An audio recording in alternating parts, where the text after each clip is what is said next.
L'or est la chair des dieux, la sueur du soleil, la puissance du roi. Paré d'une aura merveilleuse, il a partout provoqué des actions éclatantes et il n'a jamais cessé d'inspirer des œuvres sublimes.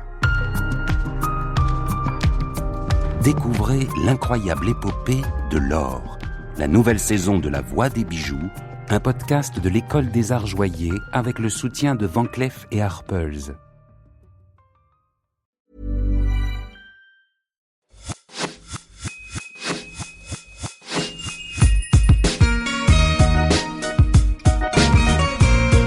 Bonjour et bienvenue sur l'Aléa, le podcast qui t'aide à devenir acteur de ta vie. Je suis Laura Pouliken et à travers mon compte Instagram, Lo From Paris, ce podcast et toutes mes prises de parole, je te transmets mes cheminements autour du bien-être, de la parentalité, de l'entrepreneuriat, du développement personnel et professionnel. Ici, tu trouveras chaque semaine les parcours, les témoignages ou les conseils d'entrepreneurs, de sportifs, d'artistes, de thérapeutes, de coachs qui t'éveilleront, t'inspireront sur ta propre trajectoire, te permettront de vivre en harmonie avec toi-même et le monde qui nous entoure, t'accompagneront dans la construction de la vie de tes rêves, malgré des aléas que l'on rencontre tous et toutes. Les valeurs qui m'animent, l'amour, l'audace, le bien-être, la contribution. Si tu ne veux pas manquer les nouveaux épisodes, je t'invite à t'abonner au podcast via la plateforme avec laquelle tu m'écoutes. Et si cet épisode te plaît, n'hésite pas à laisser un commentaire et 5 étoiles sur Spotify ou Apple Podcasts, à le partager autour de toi à une sœur, un ami, un membre de ta famille qui aurait besoin d'inspiration pour aller au bout de ses projets.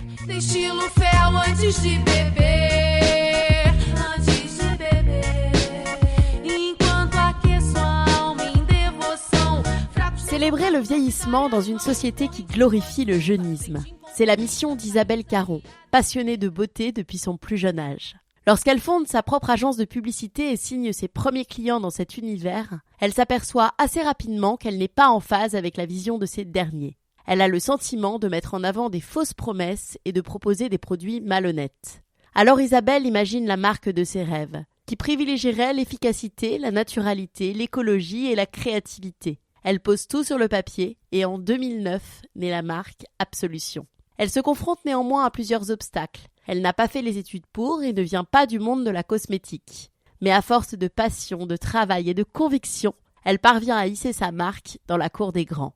Une conviction qu'il n'y a rien de plus puissant que la beauté naturelle, avec des produits qui n'ont pas vocation à inverser la courbe du temps, mais à accompagner notre peau tout au long de sa vie pour lui permettre de rester belle à tout âge. Pour Isabelle, il est important que l'on voie des visages plus âgés et que l'on trouve la beauté dans chacun. Aujourd'hui, Isabelle défend cette vision pour ses filles, les générations qui suivent et la société dans son ensemble. Petite surprise pour vous, avec le code LALEA15, vous avez 15% de réduction sur tous les produits Absolution. Rendez-vous sans plus attendre sur le lien dans les notes de l'épisode. Avant de vous laisser avec notre échange, je tiens à remercier l'hôtel Baumann pour son accueil afin d'enregistrer cette interview. Belle écoute! Bonjour Isabelle. Bonjour Laura. Merci beaucoup d'avoir accepté mon invitation. Mais c'est un grand plaisir. Je suis très heureuse d'être avec vous aujourd'hui. J'ai décidé de vous inviter car à 35 ans, j'ai eu 35 ans. La pauvre. La pauvre. Mais c'est à cet âge que les premiers signes de l'âge commencent. Des rides sur les fronts, quelques cheveux blancs, quelques petites choses qui peuvent déstabiliser ou pas. Moi qui me déstabilise un petit peu forcément. Et je trouve votre point de vue extrêmement intéressant sur le sujet, celui d'embrasser ces signes de l'âge et presque d'en faire une force, d'en faire un facteur de liberté pour devenir acteur de sa vie. J'ai envie justement que ce témoignage m'accompagne, m'aide, comme il accompagnera les auditrices et quelques auditeurs s'ils sont là aujourd'hui. Mais tout d'abord, est-ce que vous pouvez vous présenter, Isabelle, de la façon dont vous le souhaitez, s'il vous plaît?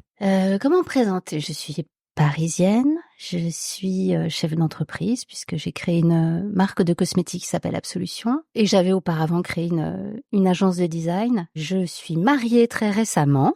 D'accord, félicitations. Je suis mariée il y a bientôt 2 ans, mais avec l'homme avec lequel je vis depuis 30 ans. Et je suis mère de 3 enfants, 3 grands-enfants, 3 adultes maintenant. Je suis par ailleurs également étudiante en naturopathie à l'INH. Je fais pas mal de choses, je suis très curieuse et j'adore essayer de nouvelles choses. Que de choses intéressantes. Je trouve ça génial. Aussi les mariages tardifs. Ouais, c'est chouette.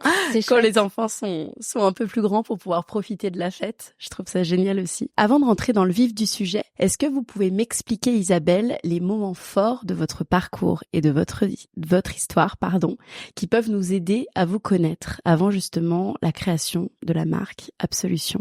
Ça dépend un peu du prisme que on veut poser sur sur ce parcours. Il y a évidemment un prisme professionnel que je peux résumer assez facilement. J'ai fait d'abord une première carrière assez longue puisque j'ai dû travailler, j'ai pas compté exactement le nombre d'années, mais une bonne vingtaine d'années. Moi, évidemment, je vais avoir que des chiffres qui paraissent absolument préhistoriques, mais c'est pourtant ça. Donc une bonne entre 20 et 25 ans, je crois, dans la publicité, dans la communication, avec un parcours déjà relativement atypique en com puisque je suis rentrée au commercial, j'ai grimpé les échelons, je suis devenue directrice de clientèle, puis directrice du développement, puis je suis redescendue en tant que stagiaire à la création, puis copywriter, puis directrice de création, puis directrice générale adjointe. Voilà, j'ai fait donc un parcours un petit peu voilà, pas unique, hein, ça arrive parfois, mais c'est vrai que c'est pas ce qu'il y a de plus courant. Mais ce qui est génial, c'est qu'après, quand on dirige une boîte, on a une expérience de tout. Exactement, et en fait, fait, un grand scope. Exactement. Et du coup, on peut conseiller de la meilleure des manières en se mettant à la place des autres. Tout à fait. Mais ce qui est amusant, c'est que je me souviens très bien quand j'ai démarré, donc petit, vraiment au premier niveau du commercial, hein, je me suis dit, je vais faire ça quelques années, puis ça va vite me saouler. Je passerai à la créa après. Mais j'avais rien dans mes études qui me préparait et qui me prédestinait à être à la créa. Et donc, voilà, au bout de 4 ans, je suis passée finalement par le développement. En agence, le développement, c'est faire des pitchs sans arrêt. Donc, c'est assez amusant. Ce qui est bien, c'est que on travaille sur l'idée, etc. On gagne, on perd, mais elle gagne quand même assez souvent. Mais après, on s'occupe plus de rien. Ça, c'est vraiment formidable. On file ça aux autres. Et puis après, donc la créa. Donc, je savais que ce que je voulais faire, c'était d'avancer vers la créa. Et puis ensuite, j'ai créé ma propre agence avec un associé, une agence qui s'occupait essentiellement de branding et de curiosité. C'est-à-dire qu'on était très électron libre aussi. Et c'est dans ce cadre d'ailleurs que j'ai créé Absolution. Puis donc Absolution, donc grand saut dans le vide, hein, puisque ça vraiment, il y a très peu de choses communes à avoir une agence, à part être chef d'entreprise, ce qui est déjà certes un socle commun, mais il y a quand même beaucoup de différences entre une entreprise de service et une industrie. Ça, c'est la partie professionnelle. La partie plus personnelle, je vivais à Versailles quand j'étais petite et je suis devenue parisienne dès que j'ai démarré mes études supérieures. Je n'ai pas beaucoup bourlingué de par le monde parce que j'ai beaucoup travaillé, ce que je regrette maintenant. Je me dis quand même, j'aurais pu en profiter quand j'étais étudiante au lieu de bosser tout comme ça tout le temps. Mais j'avais un grand désir d'être autonome et l'autonomie, ça passe par pouvoir subvenir à ses besoins et ça me paraissait plus important. Donc c'est ce que j'ai fait. Puis voilà, puis j'ai rencontré l'homme avec lequel je vis et donc nous avons 3 enfants ensemble. Mon podcast prouve qu'on peut devenir acteur de sa vie malgré les aléas et que c'est même les aléas qui peuvent nous permettre de nous aligner et d'aller vers ce que l'on souhaite et notre place. Isabelle, vous avez créé Absolution suite à une mésaventure avec un client qui vous demandait, je vous cite, de bullshitter les consommatrices. Est-ce que vous pouvez me raconter ? Oui, bien sûr. Je dirais que c'est un signal faible parce que probablement qu'Absolution était en gestation auparavant. Mais il se trouve que dans le cadre de mon agence de branding, donc on n'était pas spécialisés, hein, mais donc on travaillait pour toutes sortes de clients, mais y compris des clients très prestigieux. L'une des très grands groupes de cosmétiques nous faisait travailler sur un petit sujet, parce que vous doutez bien qu'ils ont déjà 150 énormes agences. Ouais. Nous, on était plutôt le couteau suisse qu'on appelait en cas de panique sur des plus petites choses, bien sûr.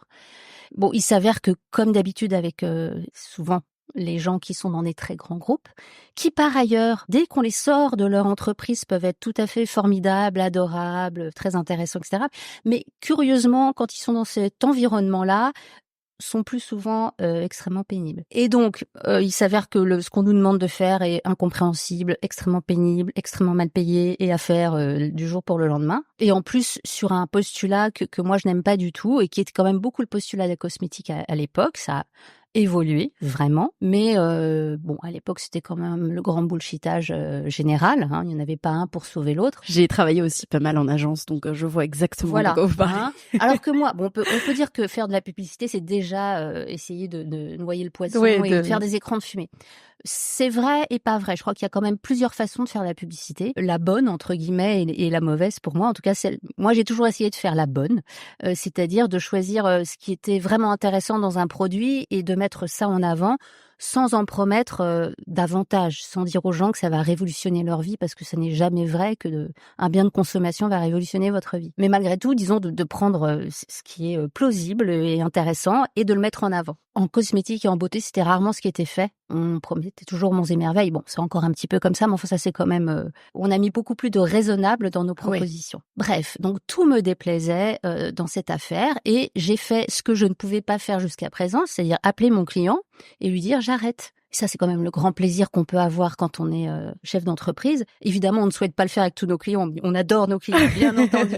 Mais quand parfois vraiment ça n'est pas possible, contraire à nos valeurs. Voilà, on peut au moins dire stop, j'arrête, tant pis. Et donc j'appelle, je dis stop, on arrête, ça se finit comme ça. D'ailleurs, la personne en face comprenait. Et ça s'est bien passé, alors que c'est quand même un petit peu âpre comme coup de fil. Et donc, je retourne au bureau et je me dis quand même, c'est quand même super étonnant que j'aime la beauté depuis que je suis vraiment toute petite. Et par ailleurs, j'aime les plantes aussi depuis que je suis toute petite.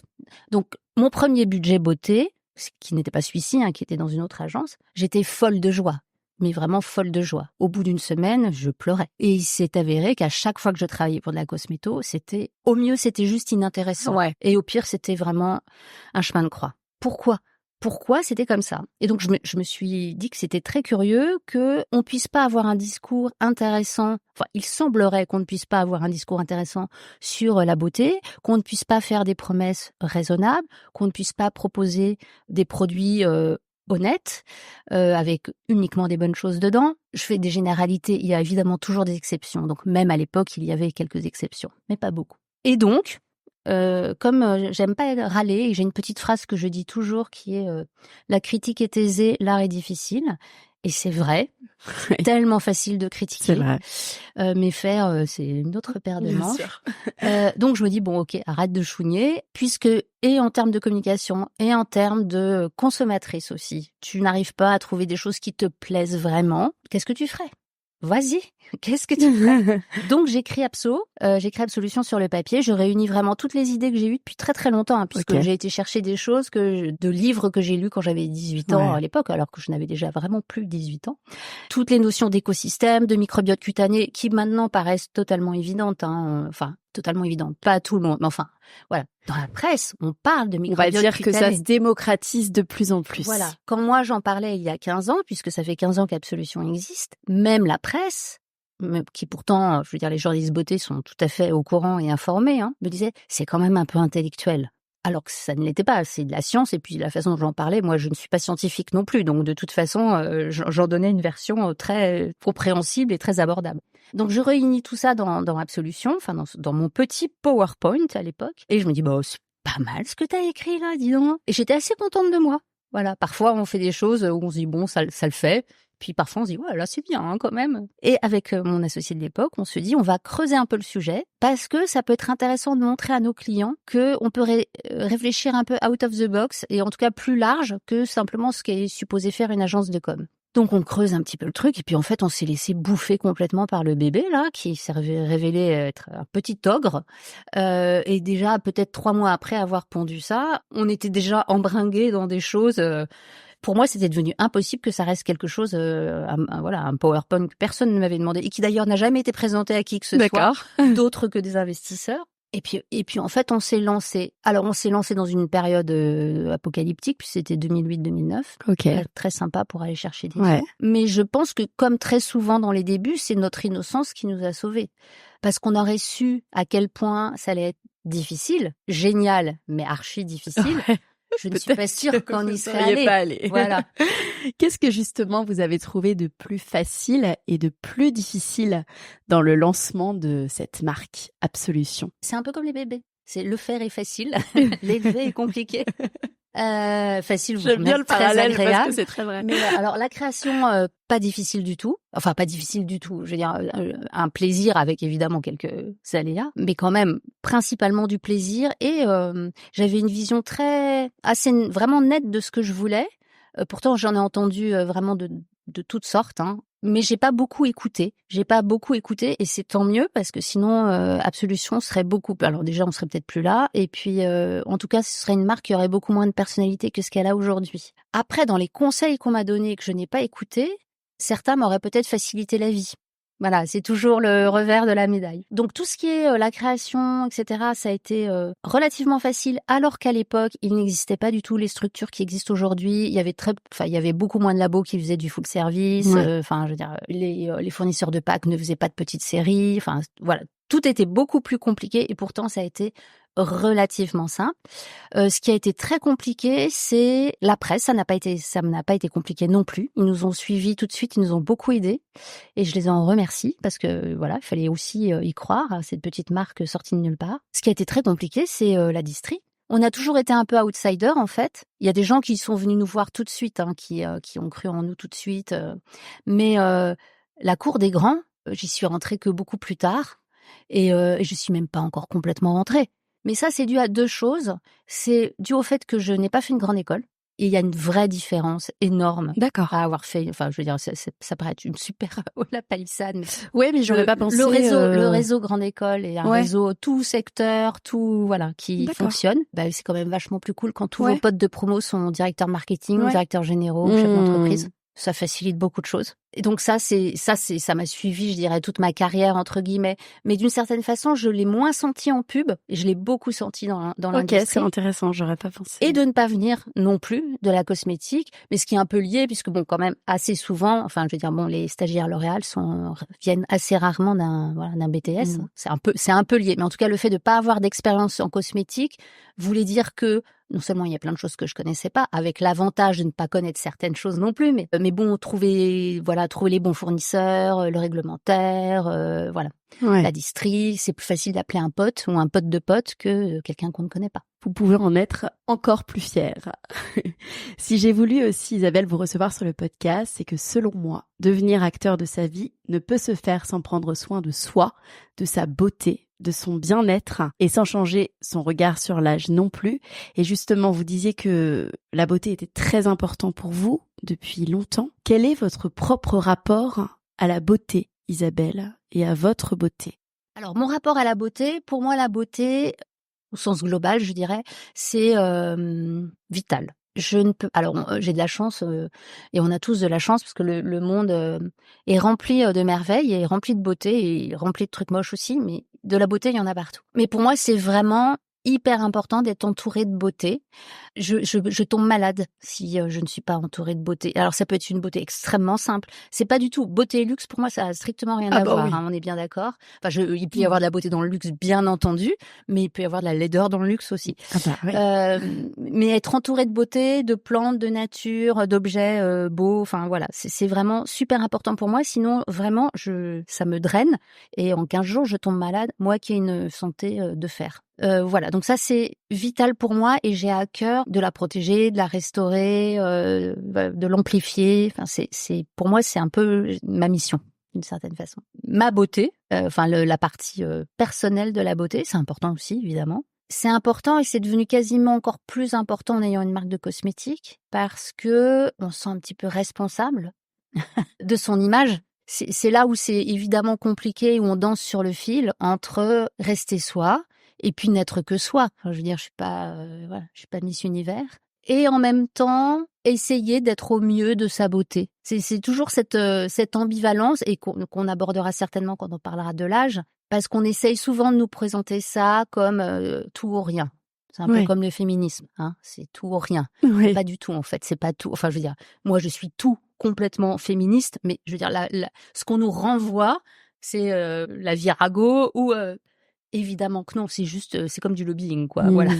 C'est faire en sorte qu'on soit coincé entre deux propositions qu'on ne souhaite pas accepter. Donc oui, pour moi, la beauté, c'est important. Et puis c'est un cadeau qu'on se fait à soi-même aussi, prendre soin de soi. Tout à fait. Absolution s'est donné pour mission d'aider les femmes à retrouver une beauté naturelle et de les aider à restaurer leur peau quand elle est abîmée, de la sublimer quand elle s'affadit ou simplement de leur offrir la possibilité d'un regard neuf sur le monde.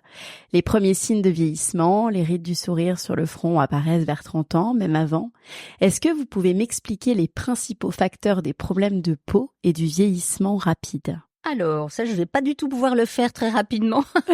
Il y a beaucoup de choses. Et il y a beaucoup de choses qui sont différentes pour la plupart. Enfin, je veux dire, notre façon de vieillir, il y a le principe général, mais il y a aussi le dosage particulier.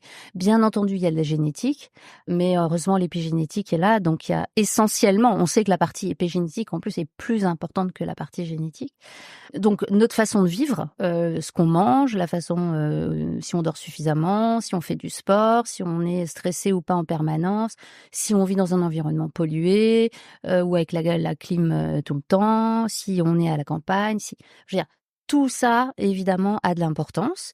Enfin, je trouve ça formidable, moi, de savoir qu'on peut justement, et ça résonne avec ton podcast, on est acteur de ça, c'est-à-dire on a une possibilité d'action qui est très conséquente sur sa santé en général. Quand je dis la santé, je parle aussi de la santé mentale, mais également sur sa beauté. Bon, chez Absolution, comme dans beaucoup de marques, hein, on a quand même une conception très liée de la santé et de la beauté, parce que de toute façon, avoir une jolie peau, c'est avant tout avoir une peau qui est en bonne santé. Exactement. Quand on a une dermatose, c'est compliqué de se sentir jolie. Donc, notre premier travail, c'est de restaurer les écosystèmes cutanés quand ils ont été malmenés. Et une fois qu'on est arrivé à un état de santé de la peau, et l'entretenir, la préserver, lui donner un peu de support au fur et à mesure du temps qui passe pour qu'elle reste belle le plus longtemps possible, mais elle peut rester belle jusqu'à la fin. Simplement, évidemment, ce sera une belle peau de 80 ans, n'est pas identique à une belle peau de 20 ans, évidemment. Et aucune promesse cosmétique. On peut faire beaucoup de choses cosmétiques malgré tout, et on le voit, hein, on vit bien plus longtemps et on vit plus longtemps en bonne santé, et on n'a pas forcément la tête que avaient nos arrière-grand-mères à notre âge. Et donc, on peut faire plein de choses, mais malgré tout, on vieillit et il faut l'accepter. Justement, vos produits contiennent plus de 50% d'ingrédients naturels certifiés bio.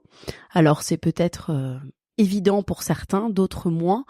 Quels sont les principaux avantages d'opter pour du bio, justement ? Alors, en ce moment, on ne sait pas si c'est des avantages ou des désavantages. C'est une grande discussion qu'on avait. C'est évidemment un avantage. En tout cas, je ne dérogerai pas à ça. Quand je dis c'est peut-être un désavantage, c'est que le bio en tout cas le bio alimentaire est en recul dans la consommation. Et les gens ont cette idée fausse que les cosmétiques bio sont plus chers que les cosmétiques conventionnels, ce qui est absolument et complètement faux. Mais archi complètement faux. On trouve toutes les gammes de prix en cosmétiques bio, de la crème à 5 € à la crème à 200 ou 300 €. La différence, c'est qu'on ne va pas au-delà. Je ne crois pas connaître de marque de cosmétiques bio qui aille au-delà de 300 €, alors qu'en cosmétique conventionnelle, on peut aller bien plus loin, hein. Il y a des crèmes à 1500 € le pot. Voilà. Mais c'est en termes d'accessibilité, il n'y a pas de différence. Alors que la cosmétique bio aurait toutes les raisons d'être plus chère, puisque ce que nous utilisons comme matière première est bien plus coûteux. Alors, sinon, les avantages de proposer des produits bio. Le premier avantage, je dirais, je vais pas les classer parce que je vais dire le premier, mais il n'est pas plus important que les autres. Okay.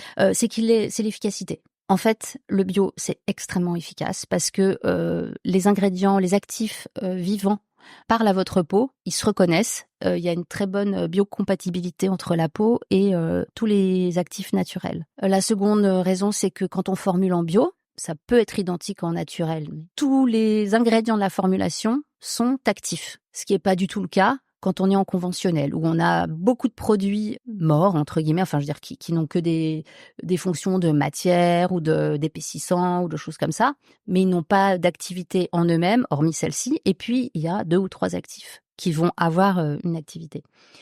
Donc ce qu'on achète est complètement actif, contrairement à l'autre version. Ensuite, évidemment, des raisons d'écologie, de sustainability. Travailler en bio, contrairement à juste être en naturel, c'est aussi savoir que les actifs ont été cultivés sans intrants chimiques et dans le respect d'un cahier des charges qui est assez coercitif. Et c'est très bien comme ça, sinon Ce serait n'importe quoi, même si je peste parfois. Et donc, c'est aussi bien pour la santé des gens qui cultivent et votre santé à vous qui utilisez les produits, parce que ce que vous mettez sur votre peau passe dans la circulation. Donc, on a longtemps dit, oh mais de toute façon, ça reste sur l'épiderme, ça ne pénètre pas. Mais bien sûr que si, ça pénètre. Sûr, ouais.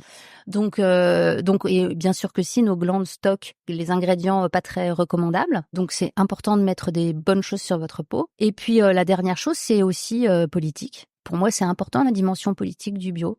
Et ça l'est depuis 15 ans. Et je dois dire que quand j'ai créé Absolution, ça ne m'est absolument... Enfin, je veux dire, je n'ai pas considéré une seconde que de faire une marque qui ne le soit pas bio. Ça me paraissait être le minimum.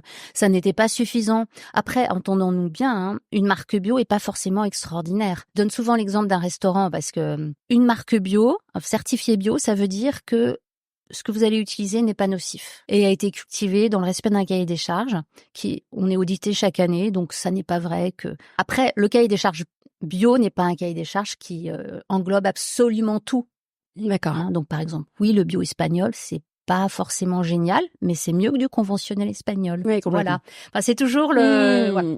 En tout cas, ça n'est peut-être pas parfait, mais c'est déjà plus par rapport à beaucoup de choses. Voilà. Si on parle d'ingrédients, justement, vous en avez plusieurs, donc Trémel des Neiges, Christ Marine, Chaga, j'espère que je prononce bien, oui. Peptide de lupin blanc. Peut-être vous pouvez m'en parler d'un ou deux. Chez Abso, on aime bien formuler avec beaucoup d'actifs. Il y a des gens qui font des très belles choses avec du less is more. C'est tout à fait possible, bien sûr. Nous, on fait du more is more.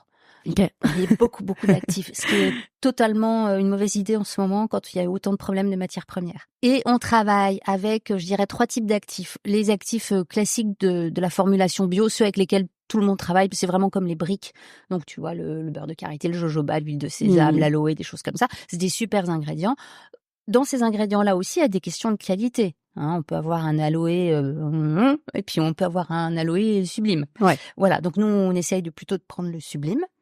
Ensuite, on a des ingrédients qui sont de plus en plus courants, et puis quelques-uns qui sont quand même relativement peu fréquents dans les formulations, en sachant qu'on n'a évidemment aucun privilège ni droit sur un ingrédient. Les ingrédients ne nous appartiennent pas, encore heureux. Mais c'est vrai que on aime bien travailler avec des choses quand même un peu spécifiques. Donc, par exemple, tu citais la Trémel des Neiges et le chaga, qui sont tous les deux des champignons. En l'occurrence, on aime bien travailler avec les champignons. On travaille évidemment avec tous les simples, tout ce qui est vraiment très botanique, mais on travaille beaucoup aussi avec les adaptogènes, parce que je trouve que que c'est des actifs extraordinaires qui ont des pouvoirs vraiment très très très puissants. Alors, il y a beaucoup de champignons dans les adaptogènes, mais pas que. Par exemple, le ginseng, c'est un adaptogène, c'est une racine. Ils aident le corps, et le corps dans son entier, donc y compris le mental, à résister aux agressions. Voilà. Aux agressions quelles qu'elles soient. Ouais. Alors, ensuite, ils ont chacun un peu leur spécificité, mais globalement, voilà ce que fait un adaptogène, c'est il vous aide à vous adapter à un environnement qui est moyennement sympa. Voilà, c'est ça. Et ça marche hyper bien. Mais moi, j'en prends en complément alimentaire et ça marche mais tellement bien. Tu prends quoi ? Je prends Millet, moi, la marque Millet, un complément alimentaire à base de magnésium et de plantes adaptogènes. Donc, il y a du rhodiola, il y a ginseng, il me semble, et ashwagandha. Et ça marche tellement bien. Oui, c'est vraiment... Enfin, moi, je suis hyper fan. C'est extraordinaire. Moi, quand je suis un peu overwhelmed par la vie, je prends de la rhodiole. Qui chez moi fonctionne très bien. Après, il faut essayer parfois. On a aussi des choses qui résonnent plus ou moins. Je veux dire, ils se superposent sur certaines actions. Donc, si la rhodiole marche pas forcément très très bien chez vous, il faut essayer un autre qui peut mieux fonctionner.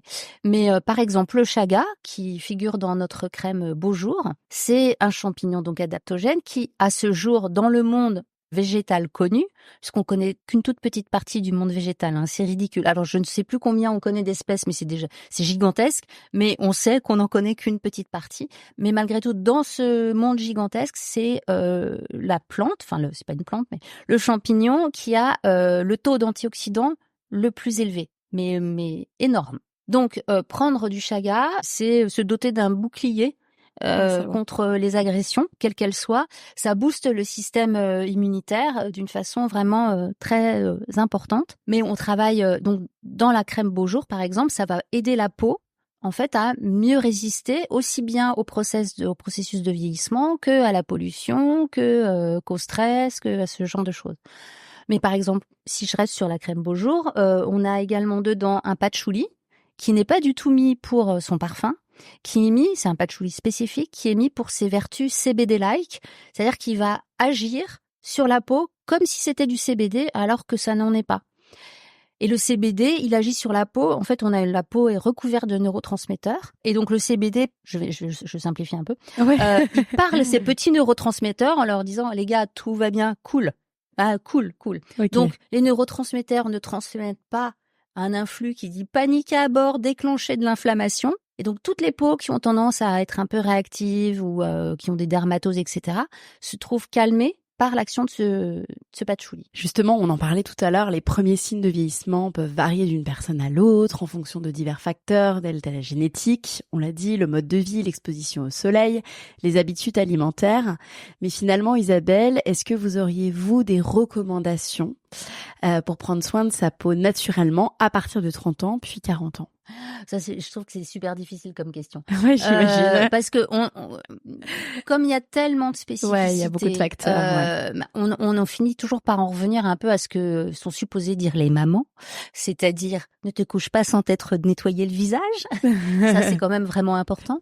Se démaquiller, se nettoyer le visage. À minima, une bonne crème hydratante et protectrice le matin. Se préserver du soleil, mais moi, je suis contre, par exemple, l'application d'une crème solaire tous les jours. Je ne vois pas l'utilité, d'autant qu'on les utilise très mal, les crèmes solaires. Donc, de toute façon, elles servent à peu de choses. Je ne parle pas, évidemment, de quand on va s'exposer à la plage, hein, on est d'accord. Ni quand on a décidé de passer 4 heures en terrasse en plein soleil. Et je trouve que pour le soleil, c'est très bien un chapeau, par exemple. Voilà, enfin, je veux dire, dans une... Oku, O-K-O-O, c'est l'application jeunesse de France Télévisions avec des émissions, des séries, des dessins animés et des podcasts. Oku, c'est sécurisé, c'est gratuit et c'est sans pub. Alors cet été, l'application de vos enfants entre 3 et 12 ans, c'est Oku à emporter partout. Une routine habituelle qui ne soit pas pure vacances. Après, ça va beaucoup passer par les antioxydants, mais plutôt à ingérer. Donc une alimentation riche en cru, riche en antioxydants de toutes sortes.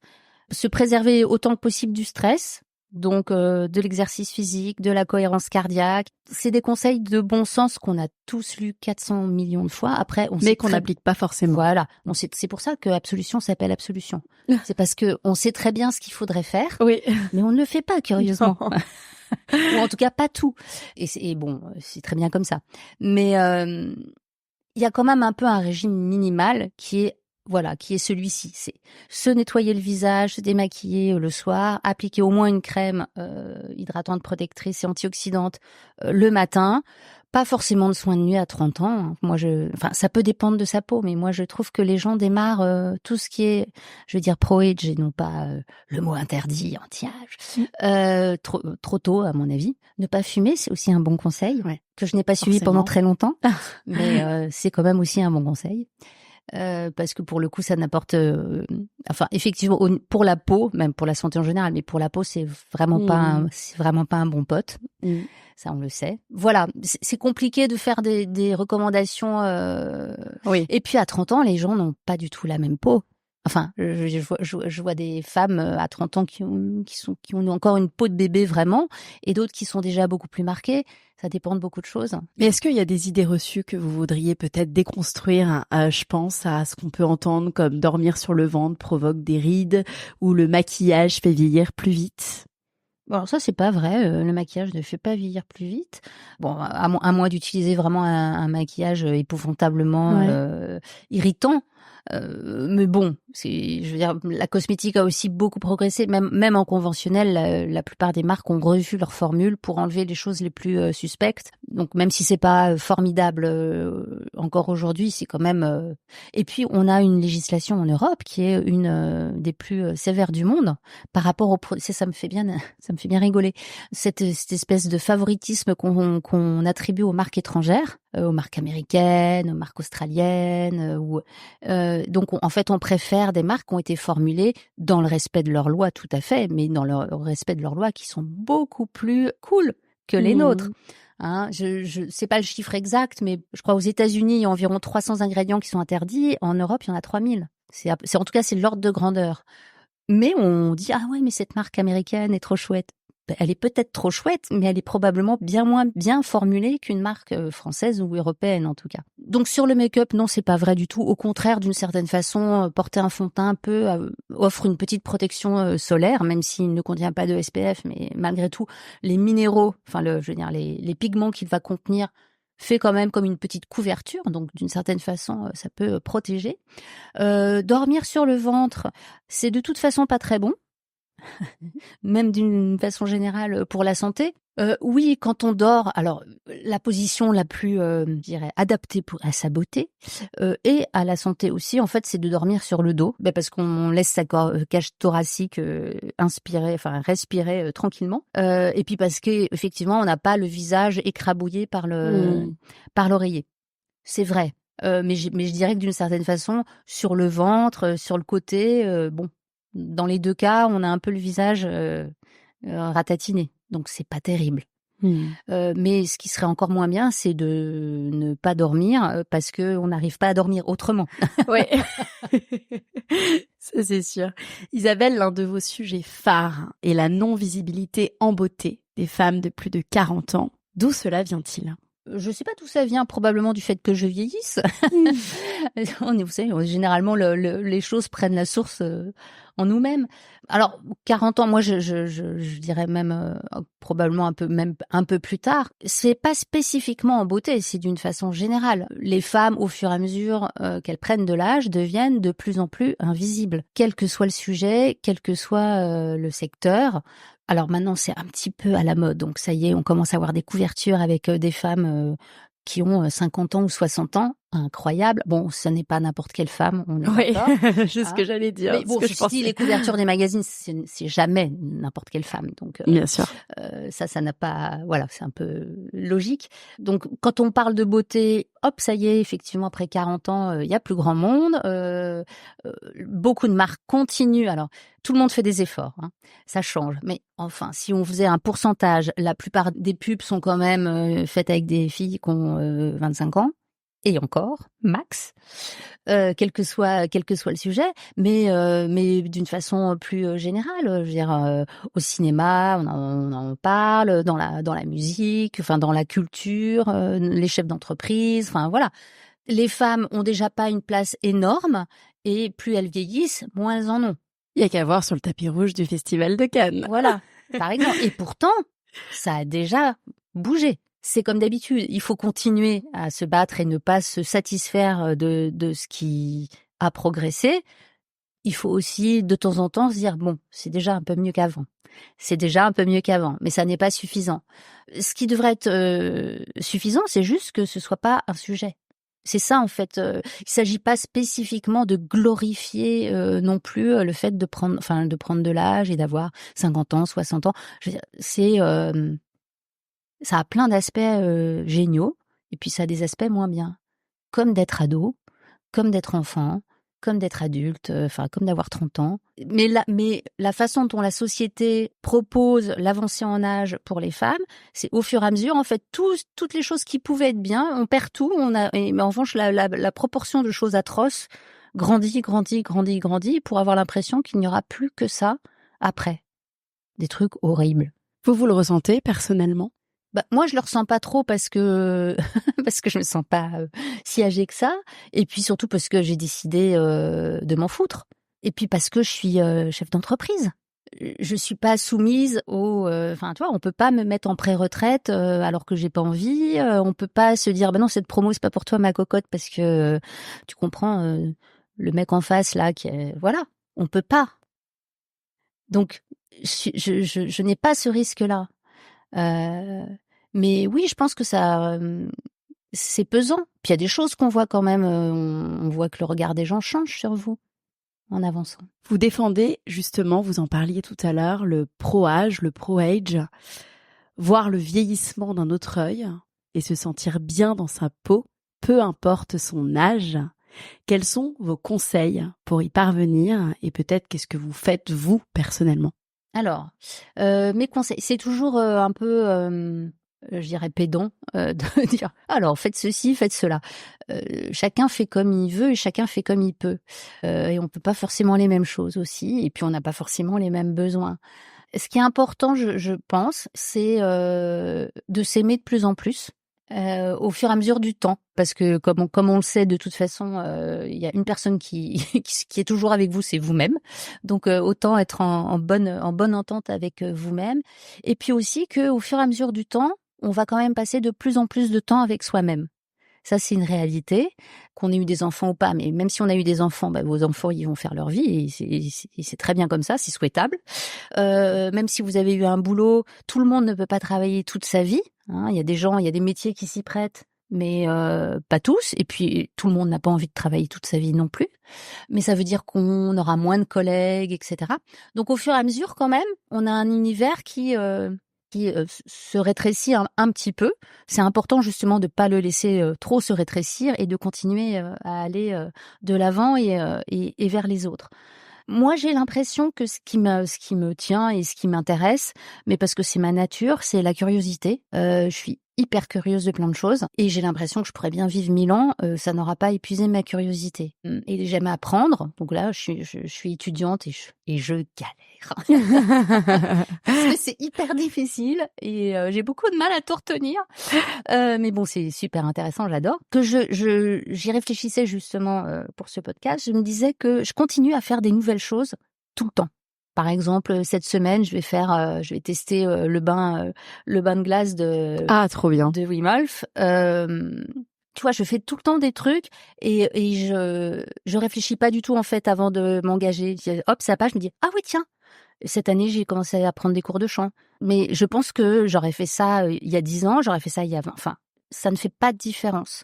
Dans tout ce que j'essaye, je me retrouve assez souvent la plus âgée du groupe. C'est pas grave. Ça me gêne pas parce qu'en fait, parfois je me dis ah oui, je suis vraiment la plus âgée, mais je n'y pense pas. Et je suis pas sûre que ça embarrasse. Enfin, je crois pas que ça les embarrasse non plus d'ailleurs. Pour autant qu'on est curieux de nature et que ça vous plaise. Pour moi, voilà, être ouverte, rester éveillée, rester en contact avec la vie, le monde, faire plein de choses.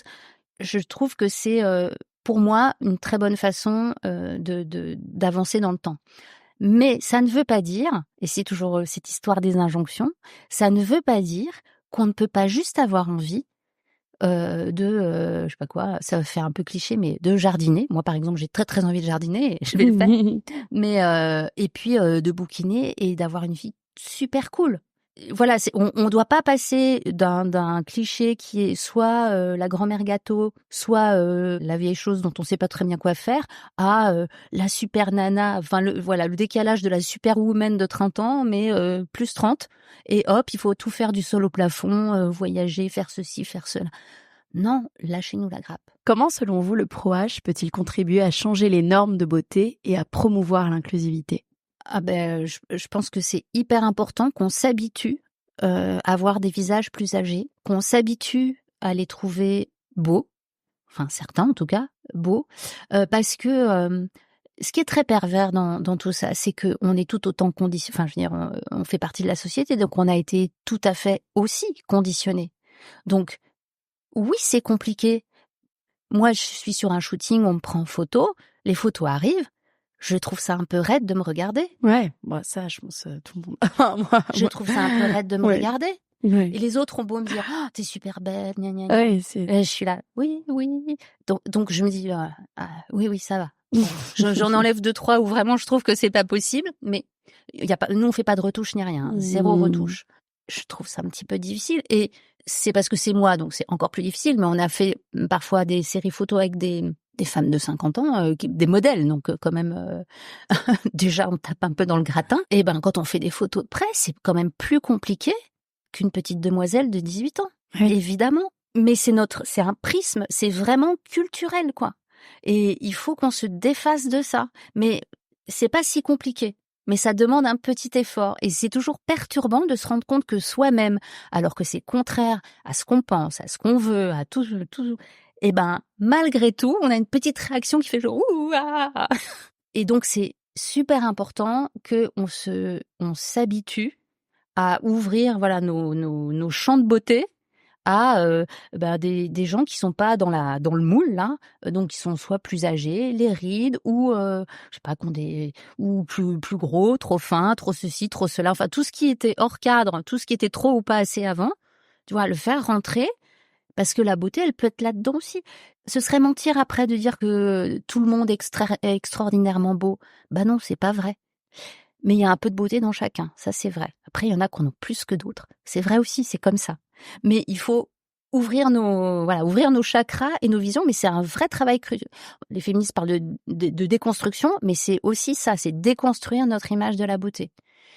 Et ça se fait pas en une fois, mais c'est pas si long que ça non plus. Oui, bien sûr, ça nous permettra de nous assumer collectivement et d'assumer les signes. Et puis surtout, moi je fais ça, je le fais, je suis pas du tout, on est plein à le faire, hein, c'est pas, je le fais pour moi parce que ça m'intéresse aussi évidemment, mais je le fais pour mes filles, je le fais pour les générations bien sûr. Qui suivent, pour qu'elles aient pas comme horizon, que je les entende pas dire j'ai 30 ans, c'est horrible. Ouais. Et ce que tu viens de me dire, genre une petite ride ceci, que ce soit pas un souci. Que oui, le corps change, c'est pas un souci. Et puis en plus, ce qui ne veut pas dire qu'on peut pas prendre soin de soi et faire tout ce qu'on peut pour que ces petites rides ne s'installent pas, qu'il n'y en ait pas trop, qu'elles viennent le plus lentement possible. Et évidemment, on a tous envie d'avoir une chouette peau plutôt tonique, qui s'écroule, etc. C'est pas antinomique. Mais souvent, on nous présente ça comme antinomique. C'est-à-dire que si tu dis que c'est beau de vieillir et qu'il faut l'accepter, ne fais rien. Ouais. C'est quoi ce discours à la con? Moi, ma grand-mère, elle s'est teint les cheveux jusqu'à 93 ans. Mais peut-être que c'était... Enfin, je veux dire, ça dépend comment elle le vivait, tu vois. On peut très bien... Moi, j'ai choisi, après mûre réflexion et un peu de pétoche, de laisser mes cheveux... Mais c'est magnifique. Et j'en suis très contente. C'est magnifique. Et voilà. Mais j'avais la trouille. Mais c'est aussi, on a envie de se teindre les cheveux, mais c'est pas un souffre. C'est juste qu'on ne doit pas avoir cette obligation. C'est ça. Et que avoir les cheveux gris ou blancs, en fonction de la couleur, ce ne soit pas considéré comme se laisser aller, voire un manque d'hygiène. Enfin, ça a été dingue, hein. Tu vois, c'est juste une autre couleur. Mais si on a envie d'être blonde platine ou noir de corbeau ou whatever, on le fait.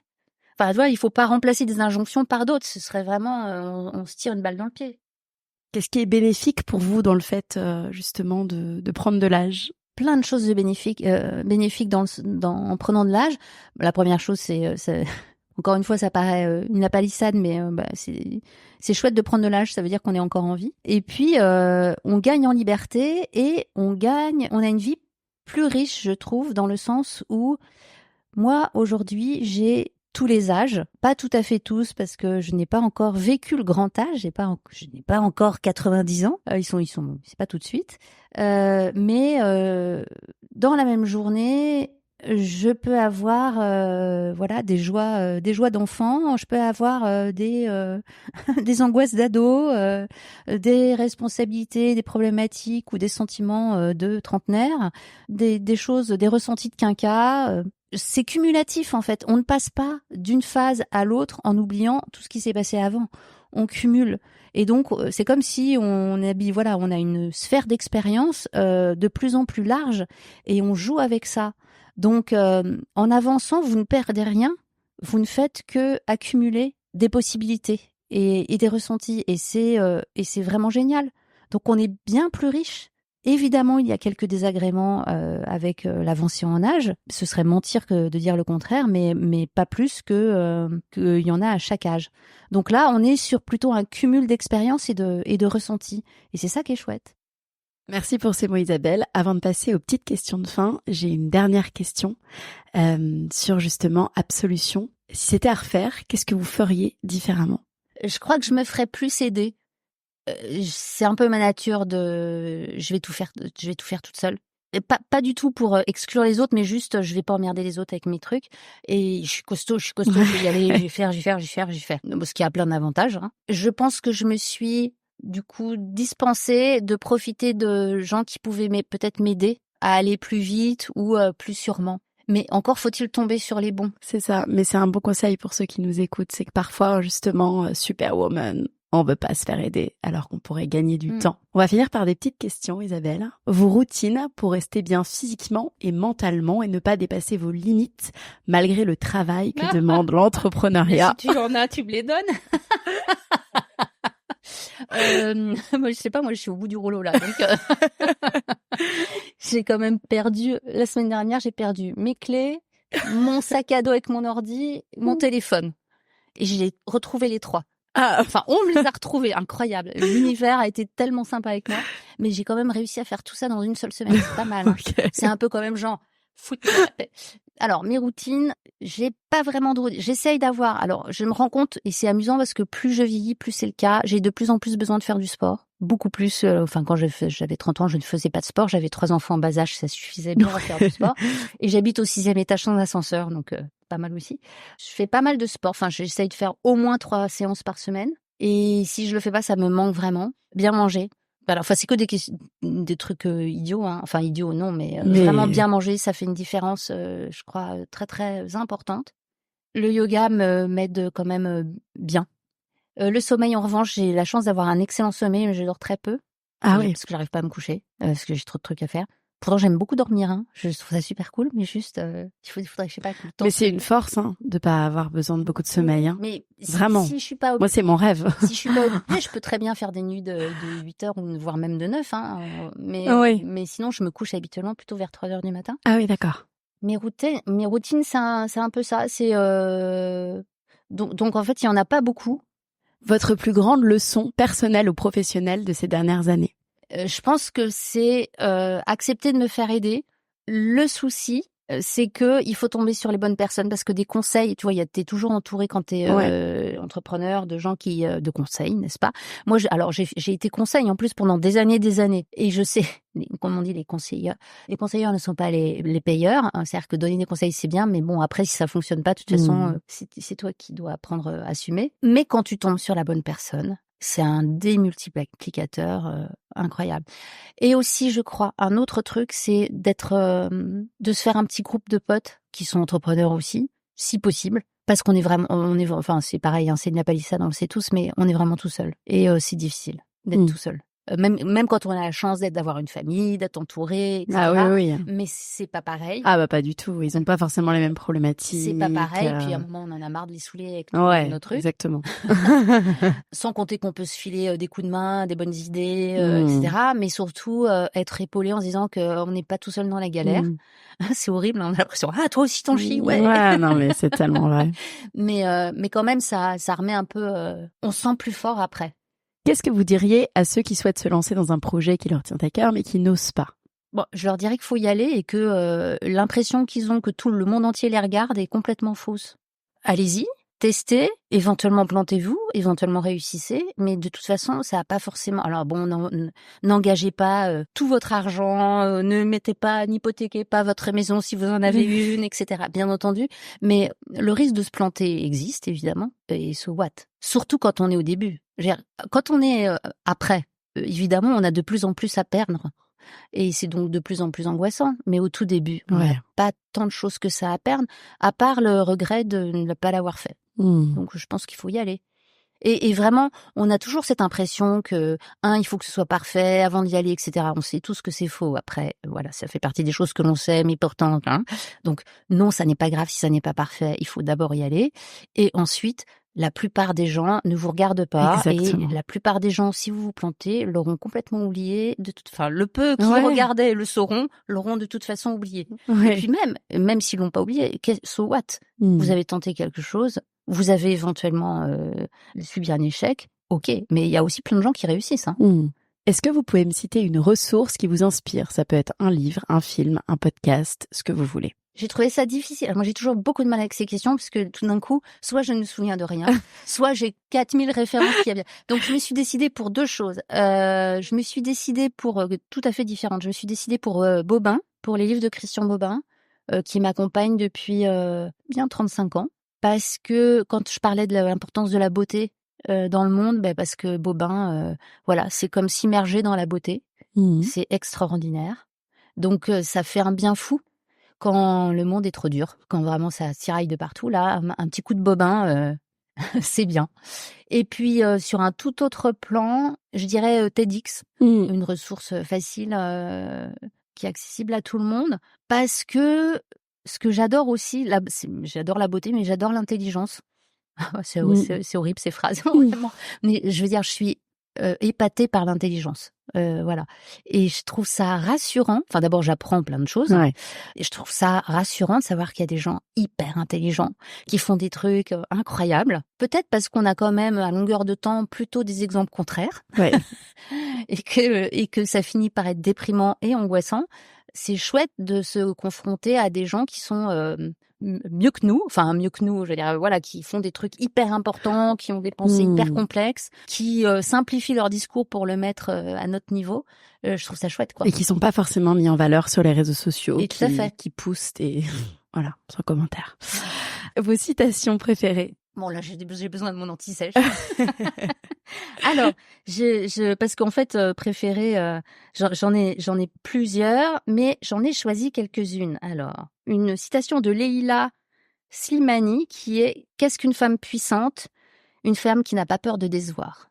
Et ça, je trouve que c'est extrêmement juste. Et ça fait référence aussi à ce qu'on disait, tu sais, tout à l'heure, dans l'idée, c'est pas de prendre le cliché de la superwoman de 30 ans et de la balancer sur celle post-50, post-60, etc. C'est, en vieillissant, on devient plus libre. Enfin, moi, c'est la sensation que j'ai.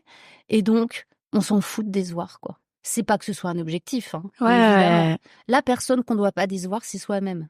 En premier. Tout à fait. Mais ça, je crois qu'on l'apprend avec le temps. C'est probablement plus facile, c'est pas facile de se l'approprier et de se le dire plus tard que quand on a 20 ans. Et puis, j'en avais une autre qui était, c'est Périclès, n'est-ce pas? Si on veut obtenir quelque chose que l'on n'a jamais eu, il faut tenter quelque chose que l'on n'a jamais fait. Ouais, et ça, j'aime bien aussi. Et ça marche avec ce que je te disais sur les premières fois. Faire des trucs, on y va, quoi. On verra bien. Exactement. Un échec que vous auriez vécu et une leçon tirée? Les échecs. Il y en a, genre, ceux auxquels je pense parce qu'il y en a eu plein, mais que moi, j'ai un cerveau très sympa. Il oublie tous les trucs désagréables très rapidement. C'est génial. C'est super, ouais. Vraiment, c'est une incapacité à me me souvenir des sélectif. choses désagréables. Le premier truc, c'est toujours en rapport avec se faire aider. C'est une année où j'avais vraiment fourni un boulot absolument délirant, fait des charrettes, j'étais en pub, des charrettes, mais tu vois, 3 nuits blanches par semaine pendant 1 an, avec des enfants en bas âge. Ouais.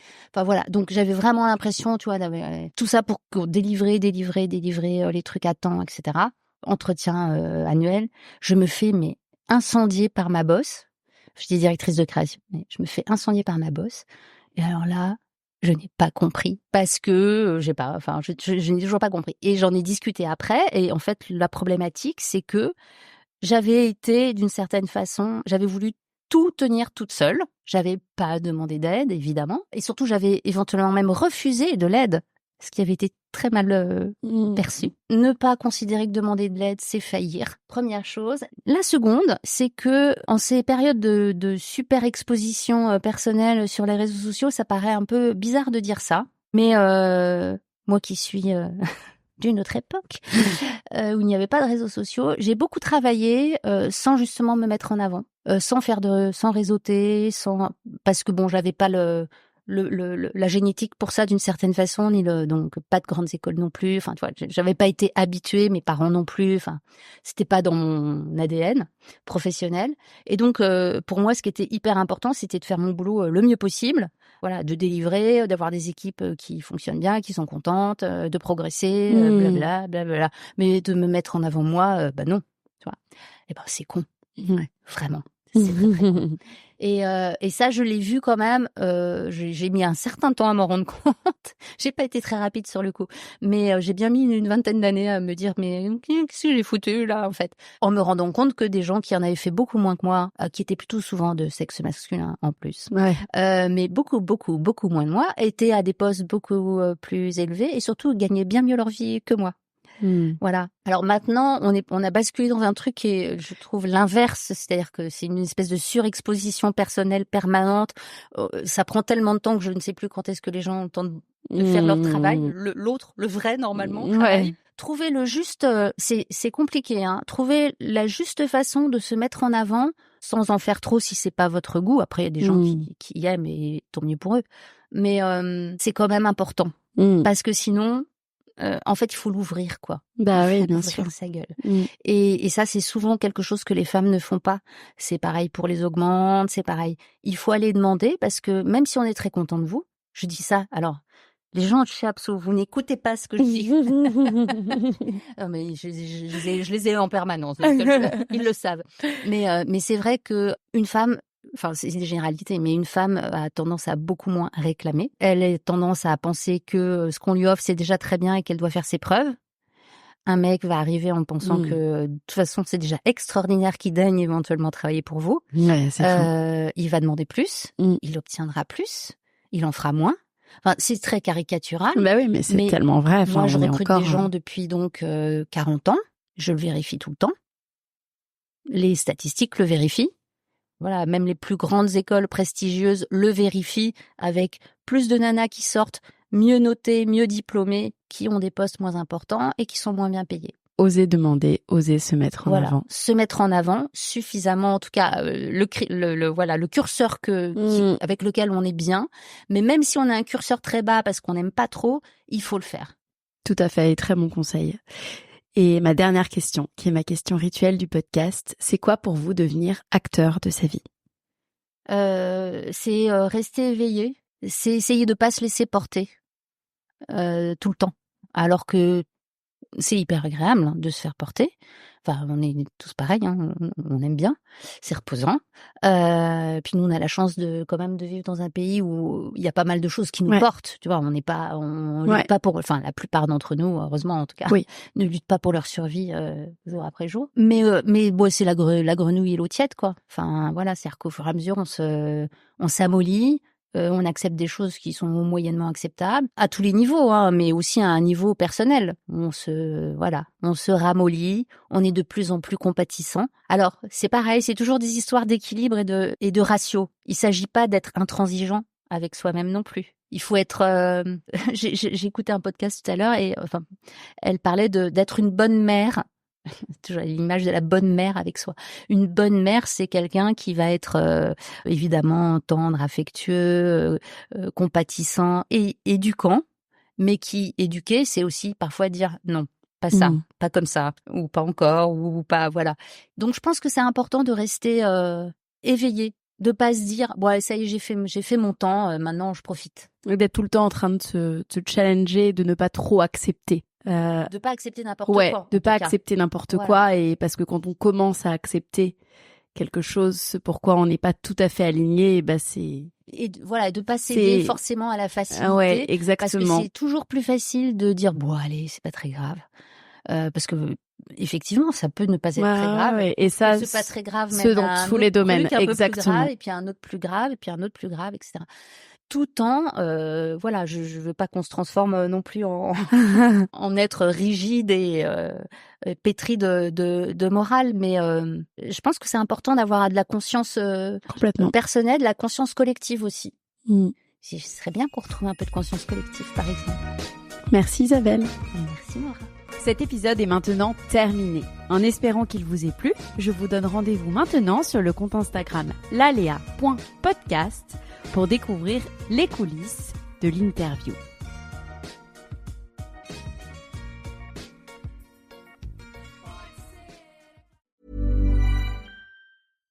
Oku, O-K-O-O, c'est l'application jeunesse de France Télévisions avec des émissions, des séries, des dessins animés et des podcasts. Oku, c'est sécurisé, c'est gratuit et c'est sans pub.